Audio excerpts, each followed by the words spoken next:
All right, let's think about failure in a completely new way. Making peace with failure will help you move forward with your biggest dreams, your biggest intentions, and go through the mental obstacles that a failure can bring up inside of you. So here's the thing about failure. If you never want to do anything masterful, if you never want to offer your most courageous and incredible work in the world, if you never want to make a legacy, then you don't ever need to even think about failure. The bigger you dream, the bigger the risks you're going to take, especially the creative risks, the more frequent you will experience accelerated learning moments that people often call failure. See, I don't really believe in failure. I believe there are some lessons that we learn in accelerated way, and they are hard to be received by our ego. And there are some lessons that come to us in a more slow and steady way. But a failure is when you look at something that you did, whether it's a creative project or it's maybe assignment on your job or something with your business, and you feel like your best work didn't come through. And it could be for many reasons. And I think when you start thinking about failure, it's very important to use discernment. And what were your thoughts, feelings, and a state of being right before you carried out that assignment or creative project? Because you can go backwards and you can really look at your experience through the eyes of self-compassion, but also through the eyes of learning, like a mindset learning.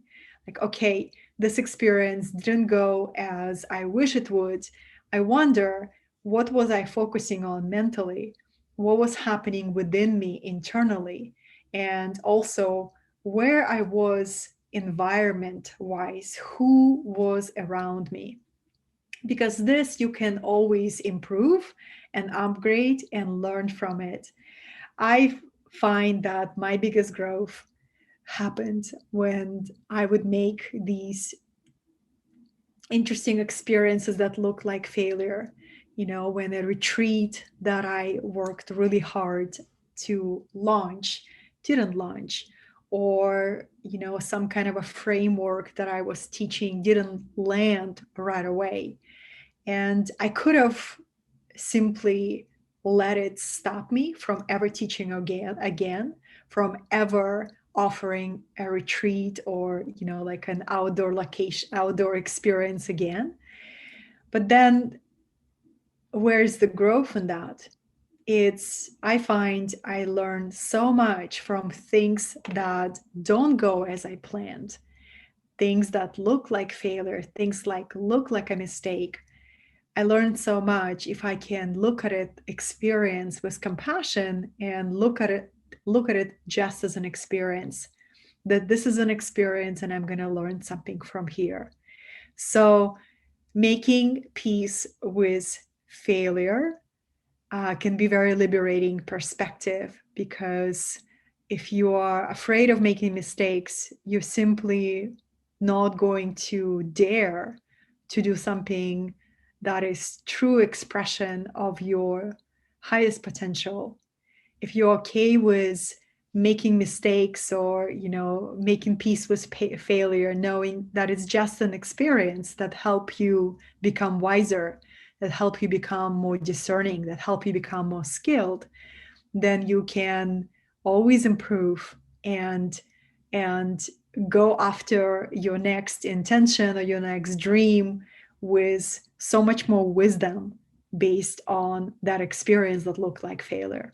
I hope it served you, and thank you for tuning in into this short video series of making peace with things that often don't look that easy to make peace with, like criticism and failure and setbacks, but they are powerful growth teachers that help us become stronger, wiser, and braver with our creativity.